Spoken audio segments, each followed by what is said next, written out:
Hello കൂട്ടുകാരെല്ലാവർക്കും എൻ്റെ പുതിയ വീഡിയോയിലേക്ക് സ്വാഗതം. ഞാനിന്ന് ചെമ്പരത്തിപ്പൂ കൊണ്ട് ഒരു ജ്യൂസ് ഉണ്ടാക്കാൻ പോവുകയാണ്. ഇത് വന്നിട്ട് 5 ഇതളുള്ള ചെമ്പരത്തിപ്പൂവാണ്, കണ്ടോ. അപ്പോൾ ഞാനിത് ഒരു 5 ചെമ്പരത്തിപ്പൂ എടുത്തിട്ടുണ്ട്. 3 ഗ്ലാസ് വെള്ളം എടുത്തിട്ടുണ്ട്. അതിനെ ഞാൻ ഗ്യാസിൽ വെച്ച് ഞാൻ തിളപ്പിക്കുകയാണ്.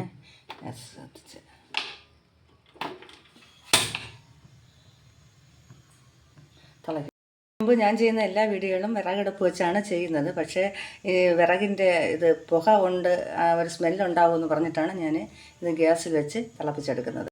അപ്പോൾ കണ്ടോ, ഇത് നന്നായിട്ട് തിളച്ച് കഴിഞ്ഞു. എൻ്റെ കളറൊക്കെ മാറിയിട്ടുണ്ട്, പൂവിൻ്റെ കളറൊക്കെ മാറിയിട്ടുണ്ട്. ഒരു കട്ടൻ ചായയുടെ കളറായിട്ട് വന്നിട്ടുണ്ട്, കണ്ടോ. ഇനി ഞാൻ ഗ്യാസ് ഓഫ് ചെയ്യുന്നു. അപ്പോൾ ഞാനിതിനെ മറ്റൊരു പാത്രത്തിലോട്ട് അരിപ്പ് കൊണ്ട് അരിച്ച് ഒഴിക്കുകയാണ്.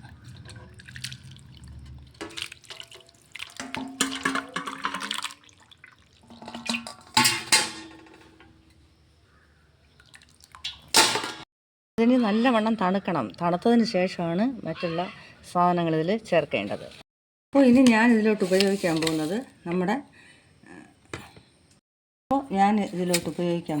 ഇനി കുറച്ച് പഞ്ചസാര. നമ്മുടെ മധുരത്തിന് അനുസരിച്ചുള്ള പഞ്ചസാര എടുത്തോളാം. ഇനി ഇതിലോട്ട് പകുതി നാരങ്ങ നീര്, ഒരു നാരങ്ങ വേണ്ട, പകുതി.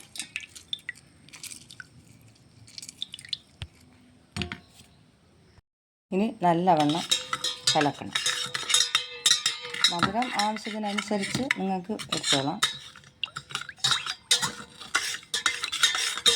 നന്നായിട്ട് പഞ്ചസാര അരിഞ്ഞതിന് ശേഷം ഇത് എല്ലാവർക്കും ഉപയോഗിക്കാൻ പറ്റുന്നതും ഇഷ്ടപ്പെടുന്നതുമുള്ള ഒരു ജ്യൂസ് തന്നെയാണ്.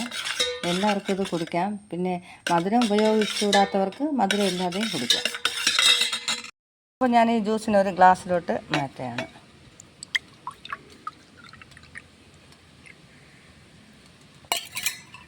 കൂട്ടുകാരെ, നമ്മുടെ ചെമ്പരത്തിപ്പൂ ജ്യൂസ് തയ്യാറായിട്ടുണ്ട്. ഈ വീഡിയോ ഇഷ്ടപ്പെട്ടിട്ടുണ്ടെങ്കിൽ എല്ലാവരും സപ്പോർട്ട് ചെയ്യുക. ഞാൻ അടുത്തൊരു പുതിയ വീഡിയോ ആയിട്ട് ഉടനെ എത്തുന്നതാണ്. ബൈ.